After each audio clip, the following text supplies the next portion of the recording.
আসসালামু আলাইকুম। আজকে আমরা দেখব যে স্টেটা সফটওয়্যারটি দিয়ে কিভাবে আমরা রিগ্রেশন অ্যানালিসিস করতে পারি। আমরা পার্টিকুলারলি মাল্টিপল রিগ্রেশন অ্যানালিসিসটা দেখব। এই জন্য আমার কাছে একটি ডেটা সেট রয়েছে। আপনাদের কাছেও যে ডেটা সেটটি রয়েছে সেটি এক্সেলের মাধ্যমে আপনারা সুন্দর করে সহজভাবে সাজিয়ে নেবেন, যাতে হেডারগুলো হচ্ছে আপনার ভেরিয়েবলের নাম থাকে। তো আমি এখন যেটা করব সেটা হচ্ছে কন্ট্রোল এ ক্লিক করে সবগুলো ডেটা সিলেক্ট করব এবং কন্ট্রোল সি দিয়ে কপি করে নিব, এবং আমরা এখন স্টেটার মেইন ইন্টারফেসে চলে আসছি। এখানে আমরা উপরে যে ডেটা এডিটর নামে বাটনটি আছে সেটার মধ্যে ক্লিক করব।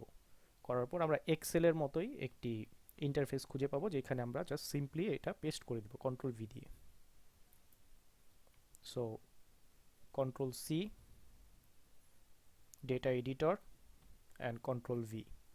পেস্ট করার আগে আমাকে অবশ্যই নিচের অপশনটি সিলেক্ট করতে হবে, যেটা হচ্ছে treat first row as variable names. এটা করার ফলে আমরা দেখতে পারবো যে প্রথম রোয়ের যে নামগুলো আছে সেটা ভেরিয়েবলের নাম হিসেবে হচ্ছে সেট হয়ে গেছে। এখন স্টেটা বুঝতে পারবে যে এই রোতে যেই ডেটাগুলো আছে, ফর এক্সাম্পল সেটা হচ্ছে প্রাইসের ডেটা। এখন আমি সিম্পলি এই ইন্টারফেস থেকে বেরিয়ে যাব। বেরিয়ে যাওয়ার পর আমরা এখন স্টেটার মেইন ইন্টারফেসে চলে আসছি। আমরা এখানে দেখতে পাচ্ছি যে পাশে আমাদের ভেরিয়েবলগুলোর নাম দেওয়া আছে।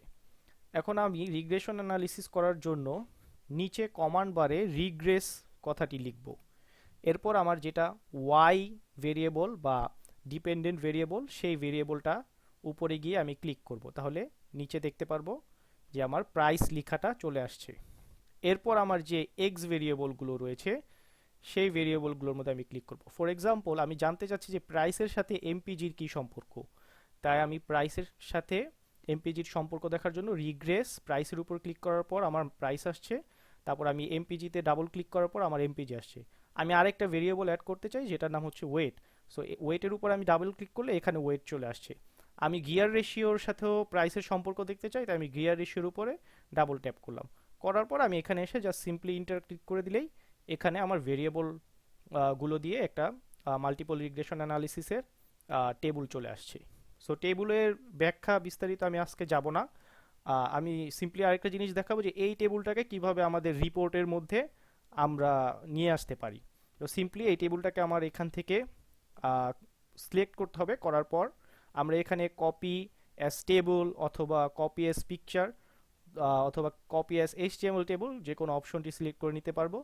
আমি কপি অ্যাজ পিকচার হিসেবে সিলেক্ট করলাম। করার পর আমি আমার ওয়ার্ড ফাইলে চলে গেলাম। চলে যাওয়ার পর এখানে সিম্পলি আমি যদি কন্ট্রোল ভি দিয়ে পেস্ট করি তাহলে আমার এখানে আমার আউটপুটটি চলে আসছে। সো এটা একটা শর্ট ভিডিও ছিল on how to run the regression on Stata. I hope you guys enjoyed it.